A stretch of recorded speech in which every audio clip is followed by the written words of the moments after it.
Bonjour à toutes et à tous. Est-ce que vous m'entendez bien? Si vous m'entendez, je vous invite à aller dans le chat. Alors certains ont déjà bien compris, comment ça fonctionnait, donc merci à vous. Merci de me dire, voilà, si tout le monde m'entend bien. Donc dans la rubrique chat, hein, c'est la petite bulle, que vous trouverez sur votre écran. Voilà, parfait. Parfait, merci beaucoup pour votre tour. Il est 9 heures, on va débuter, hein, même s'il y a encore des inscrits qui vont arriver. Voilà, on est aujourd'hui 33 connectés. Merci pour votre fidélité, pour les gens qui sont habitués à suivre nos petits déj, et merci aux autres de s'être connectés, ceux pour qui ça serait la première fois. L'objectif de ce petit déj, ça sera vraiment d'être sur la notion, la place des femmes sur des postes à responsabilité. L'objectif étant de réaliser une étude, en tout cas de vous présenter ce qu'on appelle les représentations sociales.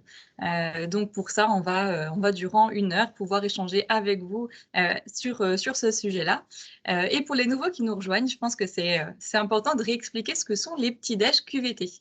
Alors, la QVT, ça veut dire qualité de vie au travail, et les petits déj QVT sont des webconférences que le centre de gestion du Haut-Rhin propose depuis novembre 2020 pour vous apporter des ressources, pour échanger avec vous sur certaines thématiques données, avec l'objectif d'être sur une durée d'1 heure maximum. On sait que votre temps est précieux, on sait que chacun a envie de pouvoir partager, donc on va essayer de s'y tenir.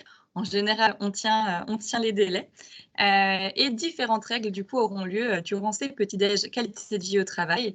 La première est qu'on vous invite à fermer vos micros, tout simplement pour le confort auditif de tous et éviter les interférences.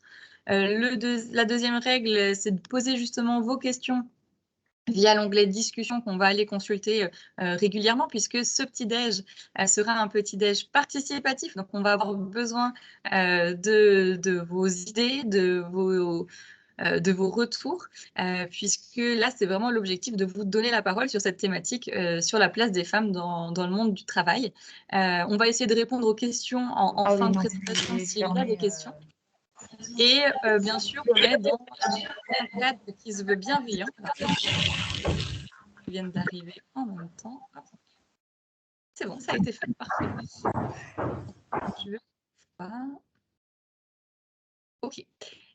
Donc, on est dans un cadre qui se veut bienveillant dans le sens où on va être vraiment sur cette notion de partage, de non-jugement. Donc, toutes les idées sont bonnes à prendre, toutes les expériences sont bonnes à partager, mais toujours dans le respect. Donc, ça, c'est vraiment quelque chose d'essentiel. Et dernier point, donc les problématiques techniques dépendront forcément de vos ordinateurs. Donc, j'espère que ça fonctionne. Si ça ne fonctionne pas, on passe par Teams aujourd'hui. On ne pourra pas vous apporter de réponse à ce sujet-là. Donc, avant de présenter notre invitée, notre co-animatrice ce matin, je me présente pour ceux qui ne me connaissent pas. Je m'appelle Jennifer Wandler, je travaille donc au centre de gestion du Haut-Rhin dans le service conseil en organisation et santé au travail. Et comme notre invitée de ce jour, je suis psychologue sociale du travail. Et donc, ma collègue Valentine, qui est connectée avec nous aujourd'hui, l'est également. Valentine, je te laisse la parole pour te présenter. Bonjour à toutes et à tous, Valentine Bourg. Donc, je suis à la fois chargée de travaux dirigés en psychologie sociale à l'Université de Strasbourg et j'exerce aussi en tant que psychologue du travail, donc en préorientation professionnelle au centre de réadaptation à Mulhouse. Tout ça dans l'attente de trouver un partenaire pour que je puisse après conduire des recherches sur la thématique qu'on va aborder aujourd'hui. Donc finalement, cette difficulté qu'ont les femmes à arriver à atteindre un poste à responsabilité au sein des organisations. Donc, pour éclaircir, c'est quelqu'un de psychologue du travail. Je ne sais pas si vous êtes tous avertis sur ce métier. À la différence d'un psychologue classique, un psychologue clinicien qui va s'intéresser à vos problématiques individuelles, un psychologue du travail, lui, il s'attache plutôt aux problématiques d'ordre organisationnel. Et donc, on va répondre à des problématiques collectives. Tout ça grâce à une méthodologie scientifique et on va mettre en place un certain nombre d'actions pour éviter en amont un certain nombre de situations complexes au travail et permettre le bien-être des salariés au sein de l'organisation. Merci Valentine. Donc effectivement, le psychologue social, de façon générale, va s'intéresser à la relation entre les individus, à l'effet d'un contexte, d'une situation donnée sur une personne, ou également à l'effet d'un groupe sur une personne, pour justement mieux comprendre comment tout ça fonctionne. Et le but d'aujourd'hui, c'est justement de parler de ça, de déjà comprendre ce qu'est une organisation du travail, d'identifier ensuite quelles sont les compétences qu'on attend sur des postes à responsabilité, et là on aura besoin de vous. D'identifier également quelles sont les principales représentations des hommes et des femmes au travail, et ainsi de comprendre comment et d'où viennent les représentations, comment ça fonctionne. On aura aussi l'intérêt d'identifier les effets dévastateurs de ces représentations sur les femmes, sur les relations aussi entre les personnes, entre elles, en fonction de ces représentations-là. Donc tout simplement, déjà, on va commencer par se poser la question de qu'est-ce que c'est une organisation? Alors Valentine, qu'est-ce que c'est une organisation? Alors effectivement, vu qu'on travaille dans une organisation, c'est déjà important de savoir de quoi on parle. Donc une organisation, c'est, comme noté, une structure sociale composée d'un ensemble d'individus animés par un but commun. Donc le but commun, finalement, il est de faire fonctionner cette organisation, que ce soit une organisation publique, privée, une association ou une collectivité. Et pour se structurer et parvenir à atteindre cet objectif commun, les professionnels, ils vont devoir communiquer, s'ajuster, dialoguer pour créer une sorte d'harmonie de travail. Ça va être un travail constant au sein de l'organisation. Chaque personne, elle se différencie par leur rôle, leur mission et leurs tâches.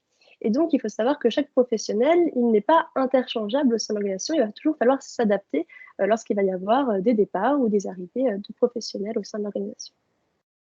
Et en plus de ça, du coup, se rajoute dans notre problématique à nous cette notion de culture de l'administration. On est dans la fonction publique territoriale. Beaucoup de gens sont là aussi par cette notion de valeur forte qui les constitue, qui est notamment la solidarité, le fait de pouvoir être là en proximité pour les habitants d'un territoire donné. Et donc, on va partager des pratiques, des habitudes, mais également des pensées sur un certain nombre de choses. Et comme tu l'as dit, hein, une organisation, c'est composé de femmes, d'hommes, de générations différentes et de métiers différents. Et l'idée, c'est d'essayer de comprendre comment on fait pour fonctionner tous ensemble alors que chacun d'entre nous est différent. Et pour ça, il y a vraiment cette notion où il est important pour nous de comprendre, et c'est là où je vais vous demander de participer. Donc, je vous invite directement à aller dans le chat pour que je puisse vous poser cette question qui correspond aux compétences managériales et plus globalement à un poste à responsabilité. Pour vous, pour occuper un poste à responsabilité, il est nécessaire d'être comment, de savoir quoi, de savoir faire quoi. Je vous invite vraiment à contribuer dans le chat. Pour vous, une personne qui occupe un poste à responsabilité, voilà de quoi elle doit avoir besoin. Quelles sont les compétences, les savoirs, les savoir-être dont elle doit disposer, cette personne, pour tenir ce poste-là. Et je vais tout de suite aller voir vos réponses dans le chat.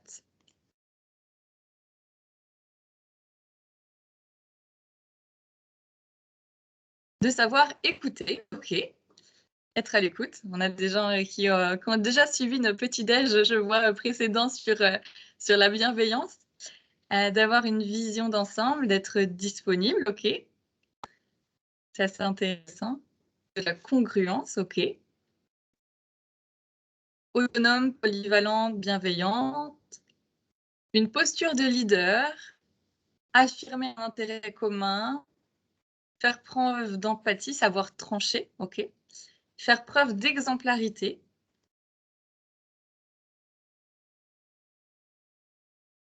Savoir décider, ok. Est-ce que j'en ai loupé? Décider, c'était déjà apparu précédemment.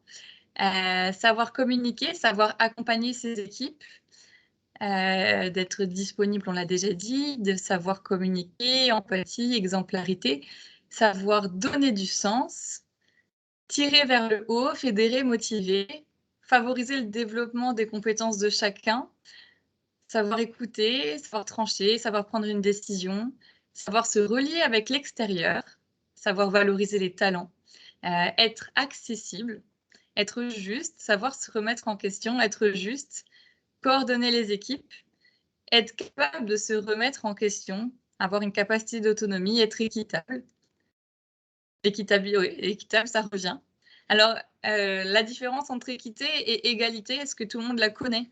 Parce que ça, c'est vraiment quelque chose qui va être important aussi. L'équité, c'est donner à chacun ce dont il a besoin. L'égalité, c'est donner la même chose à tout le monde. Compétences techniques et managériales, savoir créer une dynamique d'équipe. Détermination, observation, adaptabilité, flexibilité, prioriser, patience, démontrer de l'efficacité. Ok, ben, vous avez été bien productif. Savoir gérer son stress, prendre du recul, de la hauteur, de l'anticipation. Ok. Est-ce que vous avez d'autres idées? Sinon, on passe à notre thématique qui suit. Savoir déléguer. Ah ben en plus, je vois qu'avec Teams, contrairement à notre ancien outil, on peut mettre des petits pouces. Donc, n'hésitez pas aussi à aller collaborer avec les réponses déjà définies. Savoir déléguer, effectivement, c'est pas forcément donner à tout le monde de savoir faire ça. Être soi, parler clairement. OK. Ne pas penser tout savoir et se remettre en cause. OK. Dire non. Savoir dire non, c'est important. Je pense qu'on pourrait faire jusqu'à 10 heures comme ça, hein, de qu'est-ce que c'est être un responsable et occuper un poste à responsabilité, de quoi on doit avoir besoin. Donc merci pour ces retours. Fixer des objectifs réalisables et donner les moyens adéquats. Et on va finir là-dessus pour continuer avec la prochaine question qui est de savoir quelles sont les représentations au travail qu'on peut avoir. Et donc, encore une fois, maintenant que vous êtes bien réveillés, bien participatifs, au travail, comment les Français pensent que les hommes sont? Qu'est-ce qu'on a comme image en France des hommes au travail? Avec des adjectifs, des mots, des verbes. Comment vous, voilà, pour vous, les Français pensent que les hommes sont comment? Au travail, bien sûr, hein, toujours cette notion de au travail.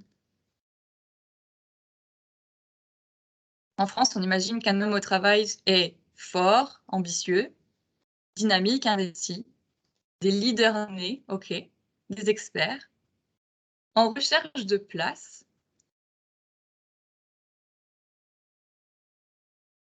solide, ok, un pilier, responsable, compétent, performant, impliqué, productif, disponible, ambitieux, je l'avais loupé celui-là, je crois, avec cette notion de recherche de place, pugnace, compétent d'office, ok.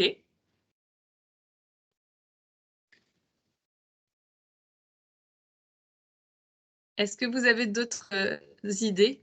Un homme est rassurant, ok, sur un poste à responsabilité, j'imagine, plus performant, ok. Carriériste, donc ça va avec cette notion d'ambition, j'imagine, qui a déjà été citée au préalable.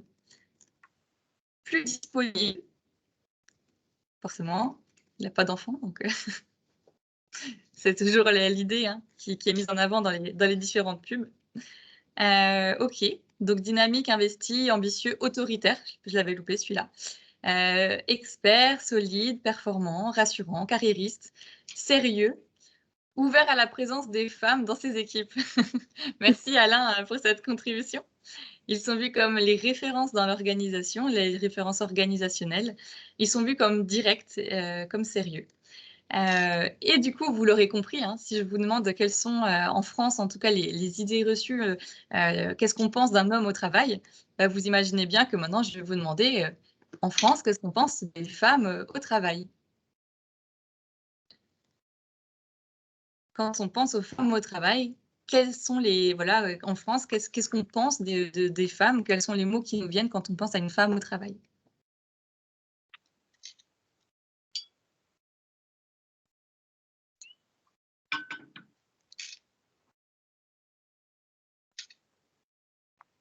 On n'en pense rien? Et vous n'avez pas d'idées reçues, des phrases que vous avez déjà pu entendre?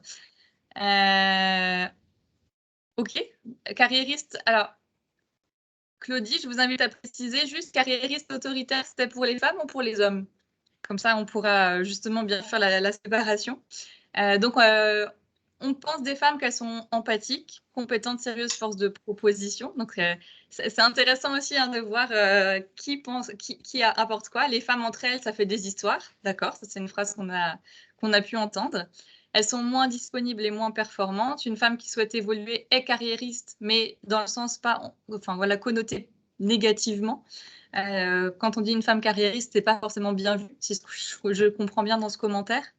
On pense qu'une femme sera à l'écoute, qu'une femme sera, elle va s'absenter à cause des enfants, qu'elle sera battante. Une femme avec des enfants, ça marche pas.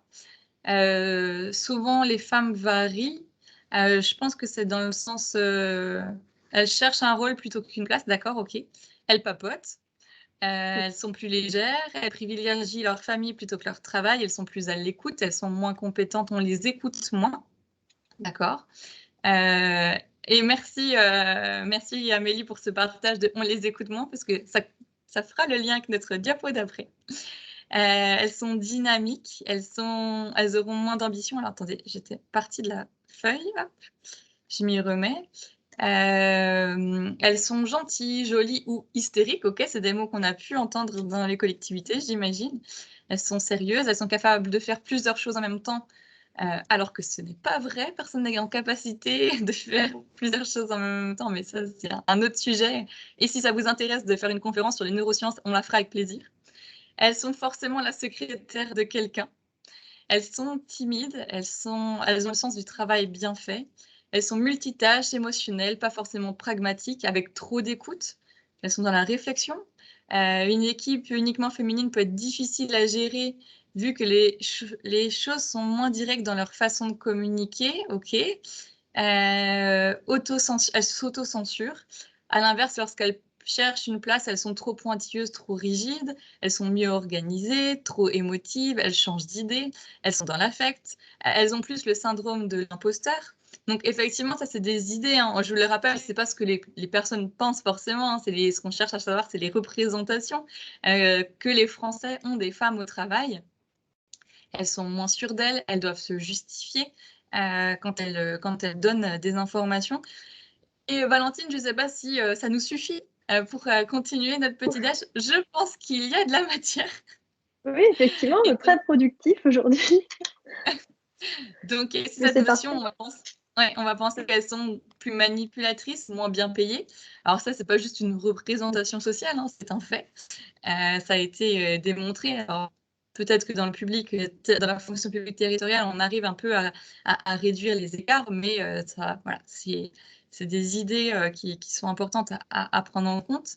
Et justement, pour rebondir sur ça, la diapo suivante illustre très bien ce qu'une personne a dit, à savoir cette petite illustration, 3 hommes qui discutent, et il y en a un qui dit nous avons décidé de soumettre nos idées à une fille, juste pour voir ce qu'elle en pense. Bien entendu, elle ne prendra aucune décision, ne vous inquiétez pas. Et autre illustration d'un autre commentaire qui a pu être dit, 2 personnes entrent dans l'ascenseur, un homme, une femme, et l'homme demande sur quel bouton appuyer et suppose que la femme sera au secrétariat, puisqu'une femme est forcément, comme quelqu'un l'a dit, la secrétaire de quelqu'un. Et alors, Valentine, est-ce que nos participants ont pu identifier les représentations sociales des hommes et des femmes au travail? Voilà, qu'est-ce qu'il y a derrière? Que nous montrent les études? Alors déjà, plein de choses intéressantes dans ce que vous avez dit. Merci d'avoir participé à ces activités. On va pouvoir dire plein de choses que je n'avais pas forcément prévu de dire à la base. Donc déjà, on vous a demandé 2 choses successivement. D'abord, on vous a demandé vos recommandations de ce que sont les qualités et compétences à avoir quand on occupe un poste ou qu'on souhaite occuper un poste à responsabilité. Puis après, dans un second temps, ce qu'on pense des femmes et des hommes au travail. Et alors, j'étais plutôt étonnée, parce que vous avez effectivement dit bienveillant, empathique, accompagnement, écoute. Donc, je pense qu'effectivement, il y a beaucoup de gens qui suivent. Oui, ça bloque, c'est bon? Alors, je savais couper un peu ton son, mais si jamais ça bug, coupe peut-être ta caméra, comme ça on t'entend et ça permettra de libérer de la bande passante. Donc, je pense qu'effectivement, beaucoup de personnes suivent les petits déj QVT, mais traditionnellement, hein, on pense beaucoup à la posture de leader, à savoir décider, donner du sens, fédérer, être autonome, etc., pour occuper ce type de poste. Et est-ce que, Valentine, on n'aurait pas eu des commentaires qui vont dans le sens d'un responsable souhaité et non pas dans le sens de comment est un responsable aujourd'hui? Alors effectivement, c'est très possible parce que en ce moment, dans les organisations, hein, on commence à s'interroger sur les styles de management et on commence à s'interroger sur ce style de management qu'on appelle directif, où justement, le poste à responsabilité, c'est quelqu'un qui gère, qui fédère, qui prend les décisions, qui donne du sens. Et on commence de plus en plus à s'intéresser à différents styles de leadership, plutôt des leaderships motivants, participatifs, qui amèneraient à déléguer des responsabilités aux personnes subordonnées. Et on voit qu'en fonction du contexte, qu'en fonction du besoin de l'organisation à certains moments, on va plutôt devoir se tourner vers un style de management ou un autre, qui n'a pas forcément un bon style de management, mais que tout dépend de la situation. Donc ça, c'est pour ce qui est demandé à un poste à responsabilité. Et du côté, effectivement, des représentations d'hommes et femmes au travail, vous l'avez dit, on ne voit pas du tout les hommes et les femmes de la même manière. Voilà.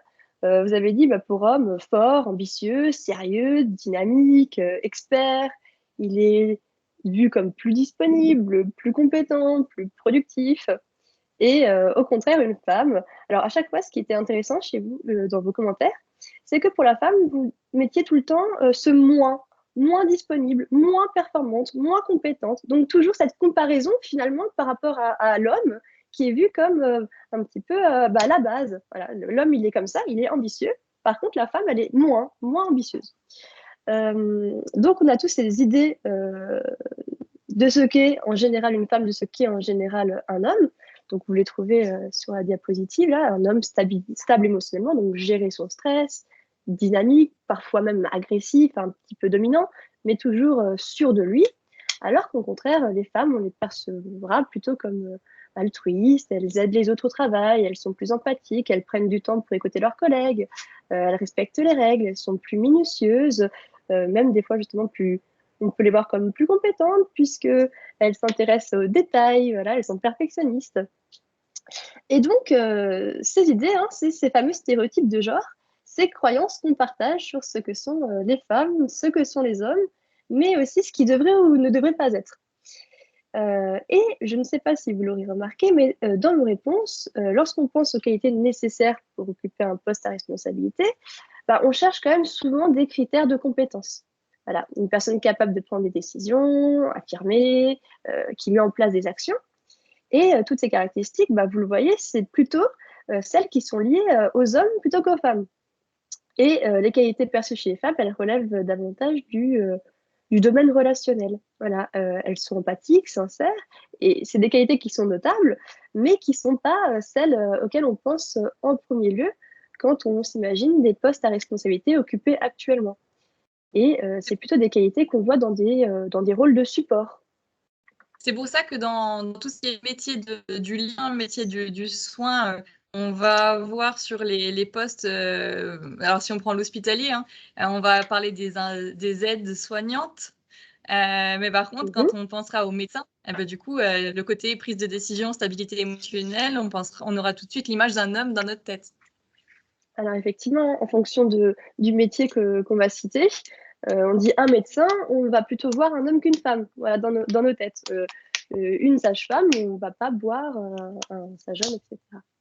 Et ça a un petit peu à voir avec la diapositive qui va suivre.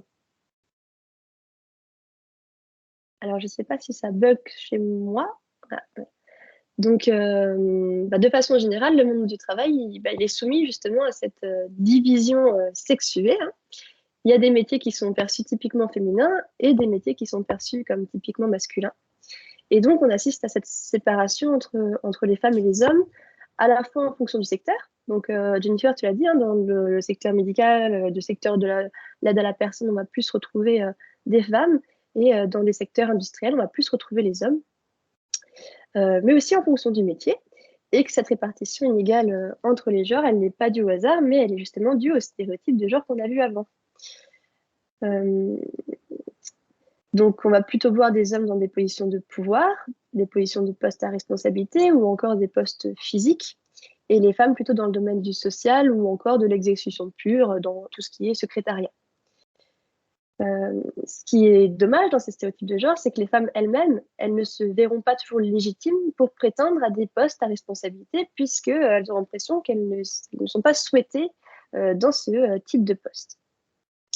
Et c'est ce qui a été dit dans un des commentaires, il me semble. Hein. Oui. Il y a quelqu'un qui a parlé du syndrome de l'imposteur. Autocensure, imposteur, oui, effectivement. Hein. On en parlera dans notre conclusion, mais souvent, les femmes ont tendance à ne pas oser postuler à des postes qui sont ouverts parce qu'elles n'ont pas 100% des qualités nécessaires qui sont notées dans la fiche de poste. Voilà, et que pour elles, si elles ont 60-70% des qualités, c'est pas suffisant. Alors qu'un homme, s'il a ça, il se dit c'est pas grave, le reste, je vais l'acquérir une fois que je serai dans le poste. Voilà. Alors que la femme, non, elle va se dire non, il faut que j'ai vraiment 100% de la fiche, voire 120%, que je sois au taquet pour postuler. Et du coup, ce qu'on remarque aussi avec cette division sexuée du travail, c'est que quand un métier il s'ouvre aux femmes, un métier qui était anciennement réservé aux hommes, la division du travail, elle continue, mais cette fois-ci pas dans le métier, mais dans les tâches et les missions de travail. Puisqu'on l'a vu dans l'organisation, chaque personne a des tâches, des rôles et des missions différentes. Et par exemple, lorsqu'une femme elle occupe un poste de direction générale, ce qu'on va faire, c'est qu'on va lui confier plutôt une petite structure. Voilà. Donc, effectivement, elle aura un poste important, un poste à responsabilité, mais toujours sur un périmètre qui sera moins étendu que celui d'un homme, parce que c'est le soin aux autres, la proximité, etc., qui est associée à la femme.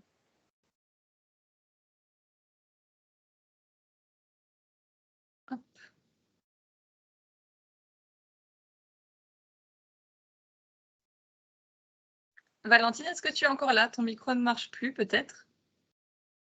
Alors non, je suis encore là. Okay, voilà. Donc finalement, hein, là, c'est ce qu'on dit, penser manager, penser mal. Et à cause de ces représentations genrées qu'on a vues avant, hein, on donne clairement cet avantage aux hommes pour accéder et se positionner à des postes à responsabilité. Et on se dit simplement que les femmes n'ont tout simplement pas les qualités requises. Elles ont d'autres qualités, hein, on les a vues, hein, l'empathie, l'écoute, mais c'est pas celle qu'on cherche a priori. C'est que du bonus, hein, finalement, dans le management. Et c'est là qu'on peut parler de ce fameux plafond de verre. Je ne sais pas si vous avez déjà pu entendre cette expression, mais ce plafond de verre, donc cette impossibilité, cette difficulté en tout cas, hein, pour les femmes d'accéder à des postes importants. Et donc, l'objectif, il est de briser ce plafond de verre.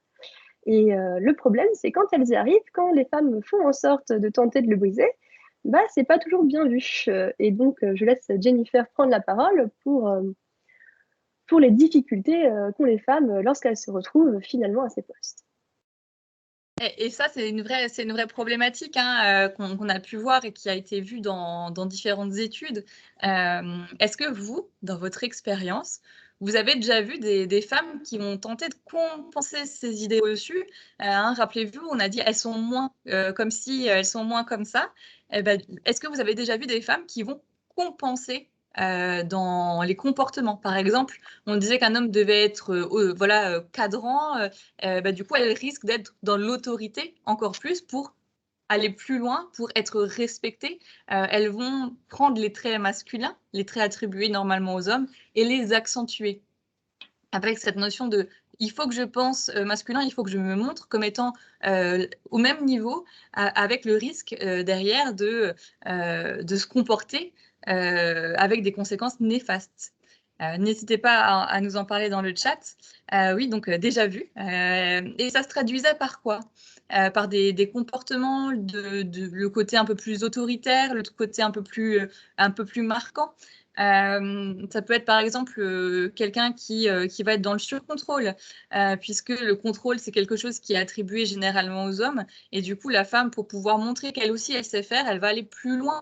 Elle va avoir elle peut avoir ses conséquences néfastes en adoptant cette position, alors qu'on ne lui demande pas de le faire, mais le fait de devoir justement reclarifier la clarification du cadre, hein, alors pas forcément dans l'excès, donc tant que c'est pas fait dans l'excès, c'est bon, mais cette notion, effectivement, va être plus autoritaire.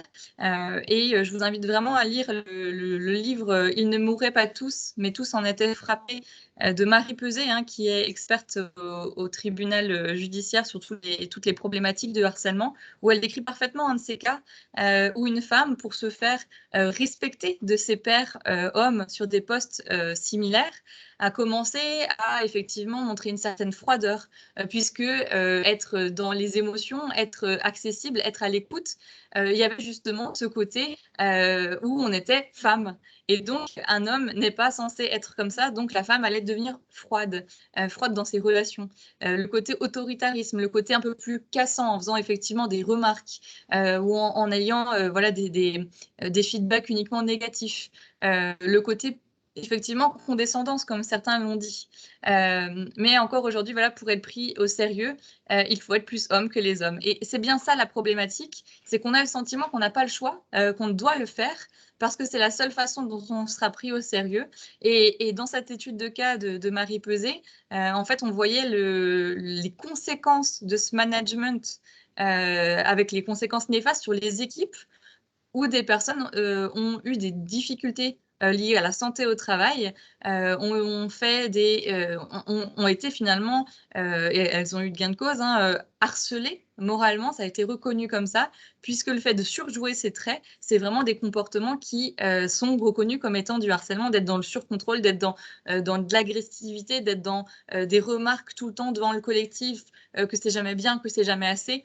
En fait, c'est ça qui pose problème. C'est vraiment cette notion de le côté trop autoritaire, le côté trop froid, le côté remarque, le côté surcontrôle. C'est pas des choses qui sont faites, comme vous l'avez dit, hein. Un bon responsable, il n'est pas comme ça. Et dans notre imaginaire, finalement, dans ce qui était attendu, ce que vous avez pu dire, on avait vraiment cette notion d'émotion, d'être à l'écoute qui ressortait. On a besoin de ça, et pourtant, c'est pas ce qu'on valorise, puisque sur des postes égaux, on a tendance que la femme soit plus homme que l'homme, pour essayer d'arriver à niveau égal. Et donc, c'est cette notion, effectivement, on se dit, bah, c'est normal qu'on agisse comme un homme, c'est normal, on gère l'équipe comme ça. Et effectivement, sentiment qu'on doit fournir 2 fois plus de travail pour être crédible. Et certaines femmes, effectivement, et là, je vais laisser la parole à Valentine, certaines femmes qui ont tendance, effectivement, à aller rabaisser d'autres femmes. Et donc, Valentine, je te laisse la parole pour illustrer ce propos. Alors, j'ai déjà parlé de deux choses. Effectivement, il y a cette façon d'être qu'ont les femmes à des postes à responsabilité, de penser devoir se montrer plus masculine que masculine, hein, ou au contraire, finalement, de mettre en avant leur féminité pour bien montrer qu'elles restent femmes. Donc, on voit déjà cette double contrainte, un petit peu... il faut un peu de noir, un peu de blanc, on doit faire du gris, pas du gris trop foncé, pas du gris trop clair, hein.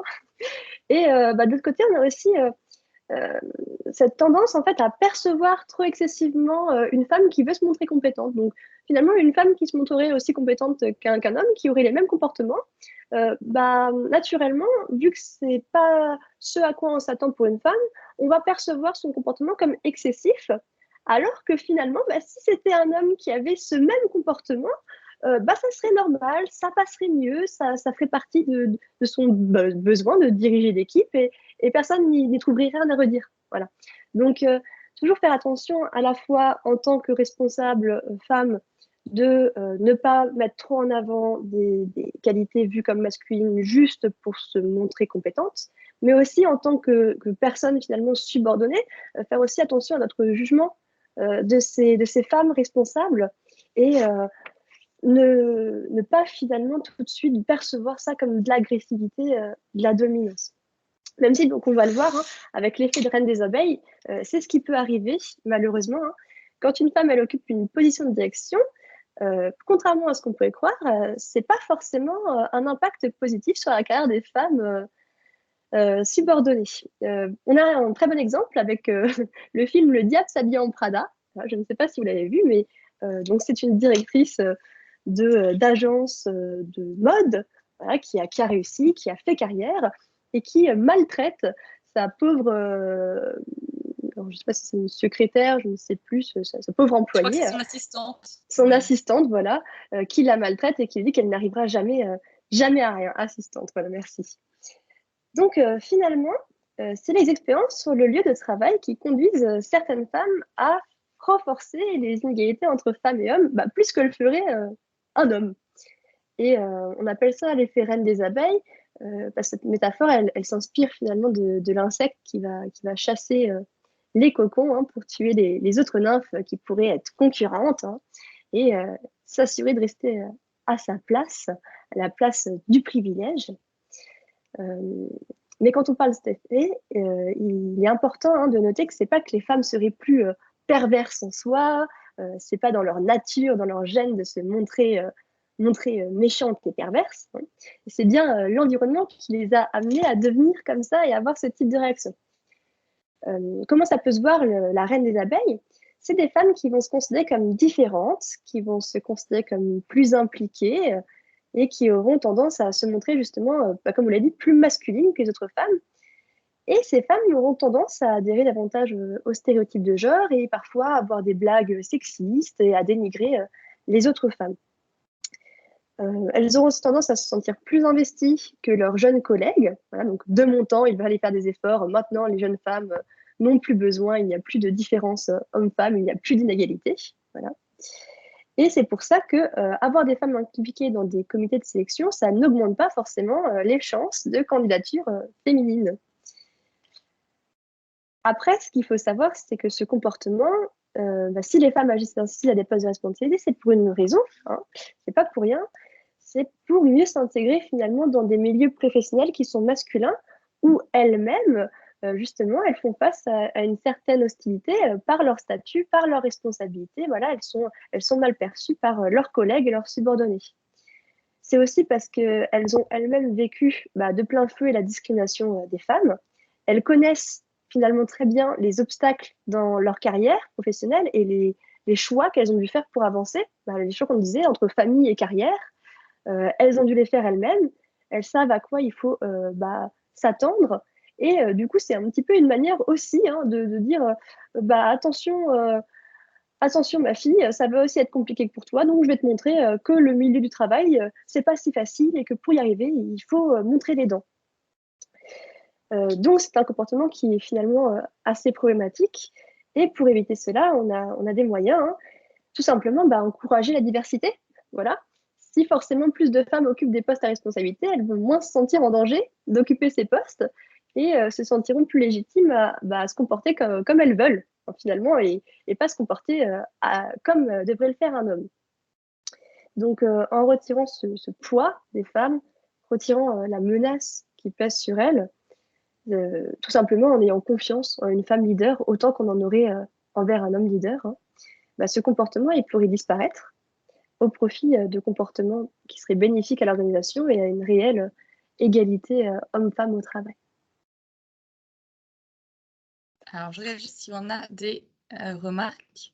Oui, je vous donnerai. Alors, le PowerPoint, effectivement, j'ai oublié de le dire. Le PowerPoint sera transmis et les références également. Comme ça vous permettra aussi de prendre connaissance de ces ressources-là. Et donc, on l'a vu, Valentine, on a ces représentations, on a ces idées reçues. Finalement, on l'a vu dans le chat, hein, c'est partagé. On est toutes, et je vous remercie de venir de la France entière aujourd'hui.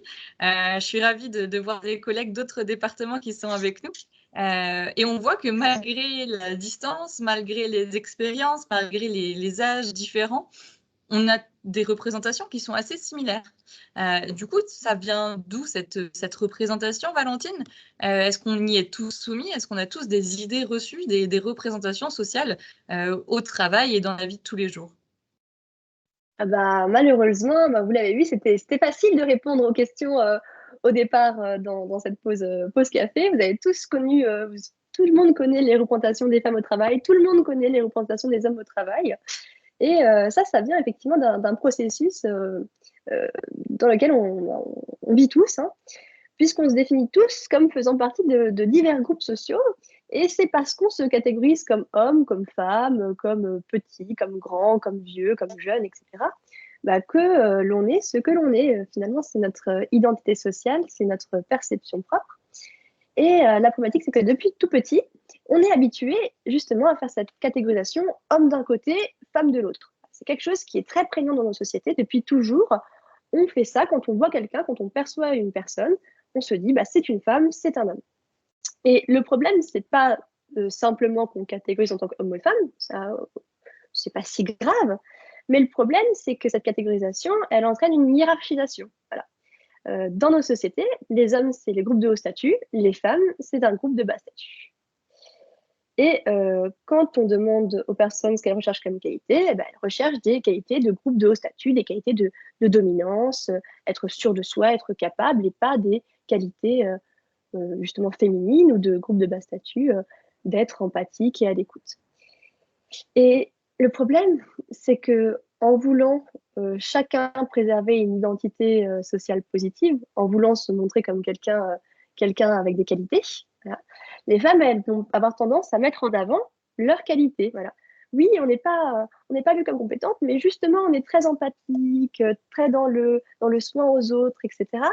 Et le problème, c'est que c'est pas forcément une solution de mettre ça en avant, parce que ça met encore plus en avant cette illusion de complémentarité. Voilà, cette complémentarité. Les hommes seraient leaders, les femmes seraient dans le soin, et c'est super parce que tout le monde a ses propres qualités. Sauf que le problème, c'est qu'il y a des qualités qui sont perçues comme dominantes, qui peuvent nous permettre d'accéder à des postes importants, et des qualités qui, elles, vont nous laisser à une place, finalement, de subalterne, de second, de soutien. Donc, c'est vraiment cette hiérarchisation qui pose problème et on y est tous soumis puisque catégoriser, c'est mettre de l'ordre dans les informations qu'on perçoit finalement. Donc, on est bombardé d'informations, voilà, du bleu, du gris, du rouge, des hommes, des femmes, voilà, des individus, et on va mettre dans des petites boîtes. Voilà. Donc, le gris d'un côté, le bleu de l'autre, le rouge de l'autre, les femmes d'un côté, les hommes de l'autre. Et oui, Jennifer, on est tous soumis à ce processus. La catégorisation, ça nous a permis de survivre pendant des années. Voilà. On savait qu'un lion, c'était dangereux, qu'une brebis, ça ne faisait rien. Et ben, c'est pareil pour hommes et femmes. Voilà. On simplifie, on fait ça sans effort, automatiquement, on organise, on classe, et le problème, c'est qu'on hiérarchise. Voilà. En faisant cet ordre, on va hiérarchiser les hommes au-dessus, les femmes en dessous. Et donc, en simplifiant cette réalité, ça va nous mettre en avant des ressemblances entre les personnes qui font partie de la même catégorie. Donc, quand je vais voir une femme, je vais me dire qu'elle va ressembler à toutes les autres femmes. Voilà. Elle ne peut pas ne pas ressembler à sa catégorie. Et je vais aussi mettre en avant les différences entre les groupes. Je vais mettre en avant les différences hommes-femmes. Une femme et un homme, ça n'a rien à voir, c'est à l'opposé complet. Voilà. Et c'est ça qui va amener ces stéréotypes de genre, ces représentations sociales et cette inégalité de traitement. Alors que finalement, si on ne faisait pas ce classement automatique, cette catégorisation, on verrait que un homme et une femme, ça se ressemble quand même beaucoup plus, beaucoup plus qu'on le pense. Et du coup, il y a vraiment cette notion où, on l'a vu, donc on a des représentations qui vont générer des stéréotypes, hein, avec un jugement de valeur. L'homme serait supérieur ou serait plus à même de tenir des postes à responsabilité, à contrario, d'une femme. On l'a vu dans certains commentaires, hein, pendant les recrutements, quand on cherche, enfin, il y a plein d'études là-dessus, hein, quand on cherche des postes avec, des hautes responsabilités, avec le besoin d'avoir une certaine constance, une certaine rigueur. Inconsciemment, des fois aussi, on va écarter des profils féminins pour des profils plus masculins ou à contrario, on va chercher une femme qui a des traits masculins qui sont encore plus forts qui pouvaient exister. Et donc, on va avoir cette notion de conduite. Donc, l'idée, la représentation, la pensée qu'on va avoir des effets sur nos comportements. Et c'est bien de là que naît la discrimination. Alors, la discrimination, c'est défini comment ? C'est une inégalité de traitement dans le domaine de l'emploi, du logement, de l'éducation, de la formation, de l'accès aux biens et aux services, de l'accès aux soins et aux services sociaux sur le fondement des critères qui sont prohibés par la loi.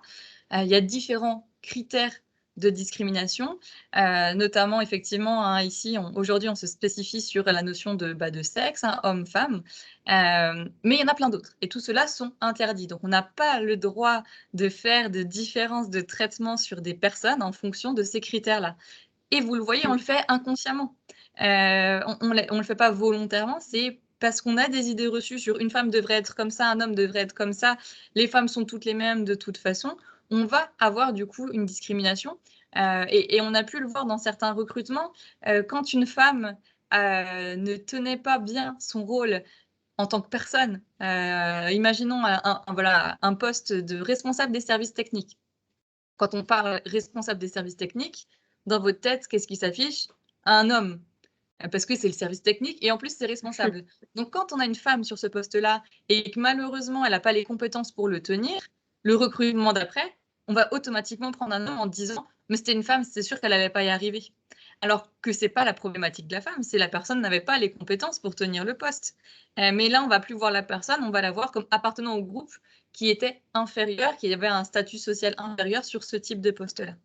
Et en plus de la discrimination, peuvent apparaître d'autres effets qui sont également interdits, hein, et qui font aujourd'hui l'objet d'un dispositif de signalement au même titre que la discrimination, qui est l'agissement sexiste. Alors l'agissement sexiste, qu'est-ce que c'est?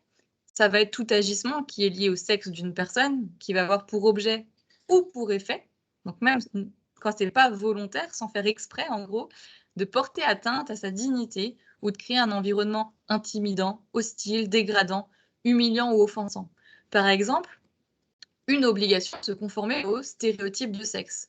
Alors, on se dit, ça, c'est que les hommes qui font ça envers les femmes. Eh bien, ce n'est pas forcément le cas. J'avais un agent qui me racontait que sa responsable lui avait fortement conseillé de venir habillée en robe à un événement où il y aurait des élus et des directeurs, parce que comme ça, la femme doit être dans un rapport de séduction. Et donc, il faut mettre une jupe quand on voit des élus, parce que comme ça, ils seront contents. Et ça venait d'une responsable féminine. On va également avoir la notion de séduction qui va sexualiser les rapports à autrui. Ah ben tiens, si tu venais habillée comme ça tous les jours, je répondrais à tes questions. Sachant que la femme portait ce jour-là une jupe. On peut avoir également le fait de pouvoir valoriser un sexe par rapport à un autre sur certains emplois. Et là, je vais prendre un exemple inversé. Un homme travaillant dans une crèche qui n'était pas écouté et pas valorisé par ses collègues féminines, car forcément, puisqu'il était un homme, il serait moins empathique qu'une femme et qu'il ne pouvait pas comprendre puisqu'il n'avait pas l'instinct maternel. Autre problématique, les remarques et les blagues sexistes sous le masque de l'humour, où on va dire « Oh, mais c'est bien un travail de femme, ça. » Enfin, voilà les petits trucs « Oh, mais oui, tiens, à toi de passer le balai, de toute façon, tu sais faire, non? Ha, ha, ha. » Enfin, ou même sans cibler la personne directement, faire des blagues et des remarques sexistes de façon générale qui ne vise pas forcément la personne, mais qui va créer un environnement qui peut être hostile pour les femmes, au même titre que si on fait des blagues sur les hommes dans un environnement féminin, les hommes qui y travaillent pourraient se sentir mal à l'aise. On va aussi pouvoir avoir des considérations sexistes ou des remarques sur la maternité. Comme l'a dit Valentine, hein, souvent les femmes sur des postes à responsabilité qui ont ce syndrome de reine des abeilles, elles ont dû faire un choix entre leur carrière et leur vie familiale. Et on va avoir encore aujourd'hui des remarques du style « Ah, mais t'es enceinte, mais je croyais que t'aimais ton travail. » Ou alors « T'es sûre de vouloir faire un enfant parce que clairement, derrière, après, hein, tu seras moins disponible, tu n'auras pas cette promotion. » Et il y a tout cet imaginaire-là qui va aussi jouer dans les stéréotypes, dans les représentations et qui vont avoir des effets réels sur la carrière des agents publics. Il faut, petite parenthèse, hein, on va pas se le cacher, ces agissements sont punis par des sanctions disciplinaires, mais également par la loi en fonction du degré que ça peut prendre, hein, puisque des propos répétés peuvent faire état de harcèlement. Et dernière forme d'agissement sexiste, la notion, on va reformuler les propos d'une femme en réunion. Alors, il y a une pub qui marque bien, hein, il y a une réunion où il y a 5 hommes et il y a une femme. La femme dit une idée, personne ne l'écoute, et d'un coup, le collègue d'à côté la reprend et tout le monde dit que c'est une super idée. Ça c'est vraiment des choses qui se passent, puisque la femme n'a pas vocation à parler. Ça reprend l'illustration qu'on avait mis en début, hein. Il y a cette problématique-là qui existe. Et c'est pour ça qu'il est important aussi, et c'est une obligation réglementaire, de mettre en place un dispositif de signalement et de traitement des actes de violence. C'est obligatoire depuis le 1er mai 2020, où chaque agent doit savoir ce que sont les violences au travail, doit être sensibilisé justement sur ces représentations sociales, hommes, femmes, jeunes, vieux, la culture, etc., pour aussi comprendre que ce qu'il va dire, ce qu'il va penser, ce qu'il va faire peut avoir des effets sur ses collègues, peut générer des problématiques de santé sur ses collègues, mais également peut lui être reproché aussi bien administrativement que pénalement, puisque derrière, ça peut avoir des représailles. Donc ça, c'est vraiment quelque chose qui est essentiel, de former, de sensibiliser vos agents sur ces problématiques-là pour mieux travailler ensemble. Et du coup, on peut se poser la question maintenant, au bout de ces 50 minutes dont on a échangé ensemble, Valentine, finalement, qui ferait le meilleur responsable? J'imagine que c'est très clair avec tes exemples, hein, mais pour conclure, hein, homme-femme, il n'y a pas d'importance, il n'y a pas de choix à faire sur cette différence de surface. C'est même discriminant de choisir quelqu'un parce qu'il est une femme, parce qu'il est un homme, et ça dans les deux cas. Mais par contre, ce qui est intéressant en revanche, c'est de se questionner sur ce qu'on recherche. Voilà. Donc, au niveau de la fiche de poste, qu'est-ce qu'on veut comme compétence, qu'est-ce qu'on veut comme qualité, et finalement, qu'est-ce qu'on veut comme style de management, et qu'est-ce qui est surtout adapté à notre organisation, plutôt que de se fier à l'idée de ce qu'est une femme, de ce qu'est un homme. Bah, on l'a dit avec l'exemple, un homme serait moins maternant. Pourquoi? Bah, pas forcément, non. Il faut s'interroger sur le contexte de l'organisation, de quoi on a besoin à cet instant et à long terme. Est-ce qu'on a besoin de quelqu'un qui soit plutôt directif? Ça peut arriver quand il s'agit de redresser une situation difficile. Est-ce qu'on veut un mode de management participatif? Là, on fait collaborer les personnes sur les problématiques de la collectivité. Est-ce qu'on a besoin de déléguer ou de motiver les équipes? Peu importe, hein. Ce qui est indispensable par contre, c'est d'être attentif à notre jugement qu'on a sur une femme ou un homme. Et lorsqu'une femme ne respecte pas l'idée préconçue qu'on a d'une femme, faire attention à ne pas la juger négativement de base, juste parce qu'elle ne respecte pas son stéréotype de genre. Ce dont il faut faire attention aussi, c'est lorsqu'on est candidat, ne pas attendre d'avoir 120 ou 150% des critères demandés sur la fiche de poste, comme on l'a dit avant, pour postuler quand on est une femme. Voilà. On est légitime, il n'y a pas besoin d'avoir ce sentiment d'imposture. Pareil quand on est recruteur, hein, faire vraiment attention à nos critères de sélection qui restent les mêmes que l'on ait affaire à un candidat ou une candidate, puisqu'il y a un effet qui montre que lorsqu'on a affaire à une femme, tout d'un coup, nos critères pour le poste, ils deviennent plus élevés. Voilà. Donc, si c'est une femme, on en demande un petit peu plus pour répondre aux besoins du poste. Il n'y a pas de raison. L'important, Donc ça, c'est vraiment inconscient? Oui, c'est inconscient, effectivement. Donc, c'est pour ça qu'il faut vraiment être au fait de ces stéréotypes de genre, être au fait des processus qui se font automatiquement et se dire que, effectivement, homme ou femme, pas d'importance. Par contre, faire bien attention que naturellement, on aurait plutôt tendance à choisir un homme. Donc, bien vérifier à la suite de l'entretien si on n'a pas interprété des éléments en fonction finalement de notre image préconçue. Et ça, c'est compliqué. Et pour repréciser, hein, tout ce qui vient de vous être présenté, c'est basé sur les études en sciences sociales, sur les représentations sociales, justement de genre, hein, sur les stéréotypes, sur les représentations sociales. C'est en aucun cas Valentine et moi qui les avons inventés.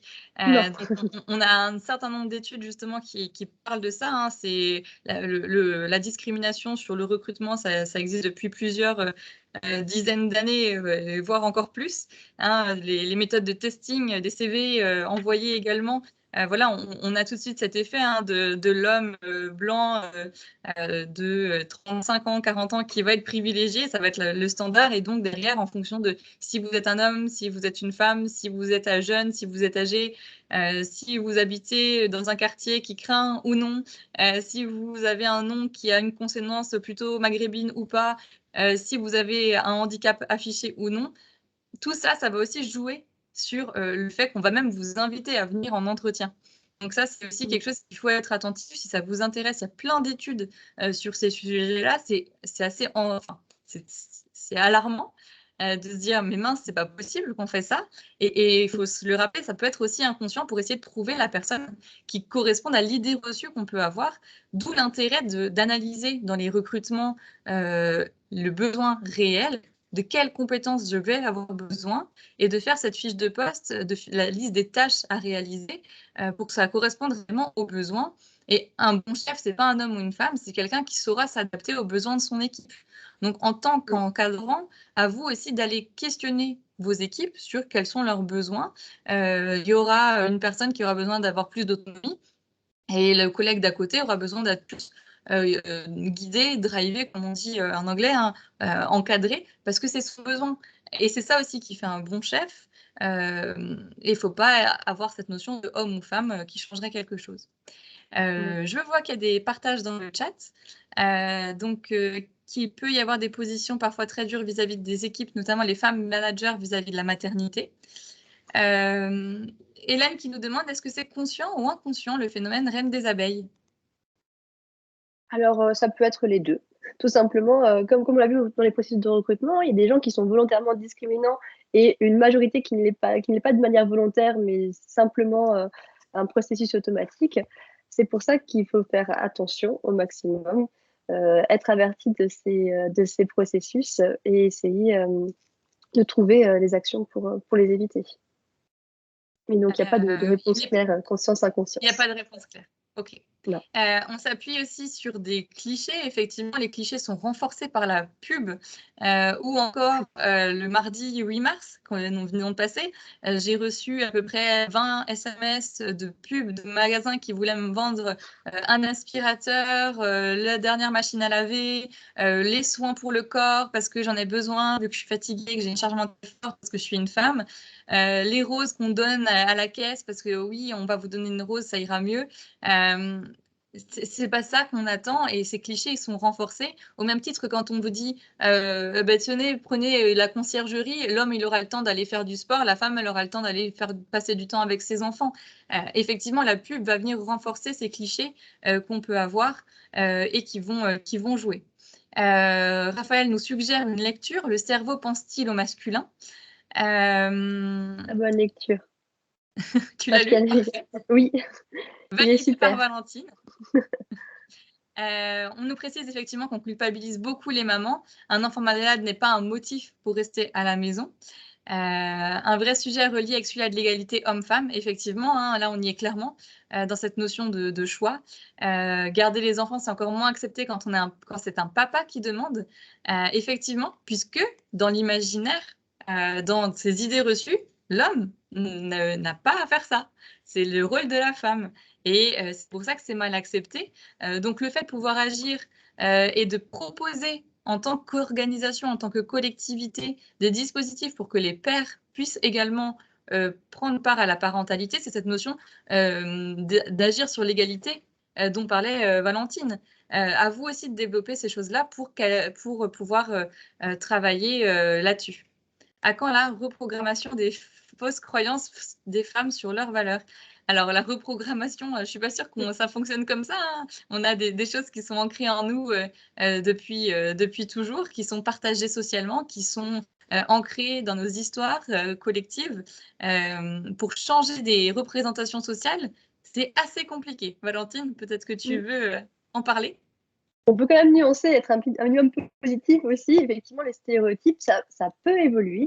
On voit que les stéréotypes descriptifs ils commencent à évoluer justement parce qu'au départ, les femmes, elles n'étaient pas perçues du tout comme compétentes parce qu'elles n'étaient pas dans le milieu du travail. Voilà, elles restaient à la maison, dans la sphère privée. Et puis après, dans les années 50-60, voilà, elles sont arrivées dans le milieu du travail et d'un coup, elles étaient perçues comme plus compétentes. Donc, on commence quand même à avoir des changements, mais effectivement, ça prend des dizaines, voire des centaines d'années. Et c'est pour ça que ça pourrait aller un petit peu plus vite quand même. Mais il y a des changements qui sont faits par justement les pratiques et à force justement de se battre contre cette promotion que font les publicitaires de ces clichés sexistes. Et c'est aussi, pour rebondir sur ce que tu dis, c'est aussi à nous de changer notre perception des choses. Si vous avez la possibilité justement d'être sur un rôle de recruteur, maintenant que vous avez été sensibilisé sur le fait qu'il n'y a pas de différence, que c'est juste des idées reçues, à vous aussi de pouvoir le véhiculer en tant qu'homme, en tant que femme qui avait participé. Ce qu'on a constaté, c'est que sur les 60 inscrits, il y avait 3 hommes. Dont un collègue que j'ai forcé à s'inscrire, qui allait s'inscrire dans tous les cas, mais que je lui ai fortement invité à le faire. Mais il vient à tous nos petits déj, donc il était là et présent et je l'en remercie. Mais on voit bien que c'est une thématique qui touche les personnes qui sont principalement concernées, à savoir les femmes, puisque les hommes n'ont pas de besoin particulier. Ils ont pas de... Voilà, sauf sur certains postes, justement, les métiers du soin, on va moins les privilégier. Mais effectivement, la thématique intéresse les gens qui sont concernés par cette thématique-là. Donc, à vous aussi de pouvoir agir à votre niveau en sensibilisant, en montrant aussi qu'un homme a la possibilité d'être dans l'émotion, qu'un homme, ça peut pleurer, qu'un homme, ça peut avoir une intelligence émotionnelle, que ça peut gérer des équipes et être à l'écoute. C'est aussi ça, en cassant les idées reçues qu'on peut avoir sur les femmes et les hommes au travail, qu'on va pouvoir agir à notre niveau pour déprogrammer, reprogrammer ces idées reçues. Je pense que ce type d'échange est enrichissant, mais je pense aussi qu'on aurait besoin de la participation des hommes. Oui, effectivement. Tout à fait d'accord. On a été connectés dans nos propos. Après, voilà, c'est forcément plus difficile de s'imaginer une situation qu'on ne vit pas, voilà, de la visibiliser. C'est pour ça qu'il faut vraiment parler de cette problématique et que, effectivement, tout le monde puisse se sentir concerné. Parce que c'est pas une question simplement de soi, de privé, c'est une problématique publique, une problématique organisationnelle qui est courante et chacun peut œuvrer pour aider. Et c'est ça qui est aussi intéressant, c'est de pouvoir échanger avec vous. L'intelligence émotionnelle, c'est une thématique sur laquelle on veut travailler depuis longtemps, sur laquelle on va faire sûrement une webconférence aussi cette année si on a le temps. Donc, si c'est quelque chose qui vous intéresse, n'hésitez pas aussi à nous le faire savoir. Vous allez recevoir, comme je le disais, un mail avec les ressources, donc le PowerPoint, les différents ouvrages dont on a pu vous parler. N'hésitez pas par retour de mail aussi de nous faire part des thématiques que vous aimeriez qu'on aborde avec des invités comme aujourd'hui. C'était super sympa d'avoir Valentine, je leur remercie.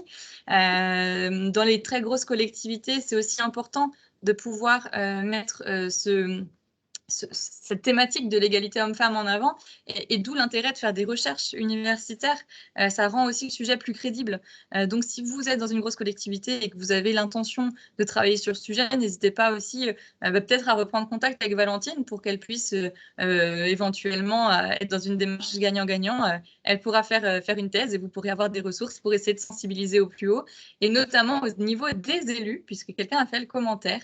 Le changement passe aussi par les élus. Effectivement, peu de femmes maires, 15% sur son département. Mais ça, c'est quelque chose qui serait intéressant. Ce serait intéressant de sensibiliser les agents publics et les élus, oui, et par contre, on ne peut pas les forcer à venir à nos événements, donc on va essayer de continuer à le faire comme on peut, qui est vraiment important là-dessus.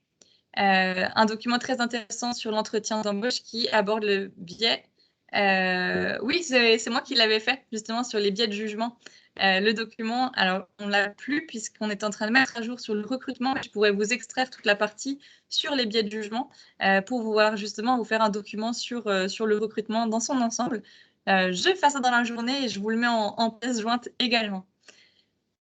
On a des merci, on a des bonnes journées. Merci à vous d'avoir été connectés avec nous.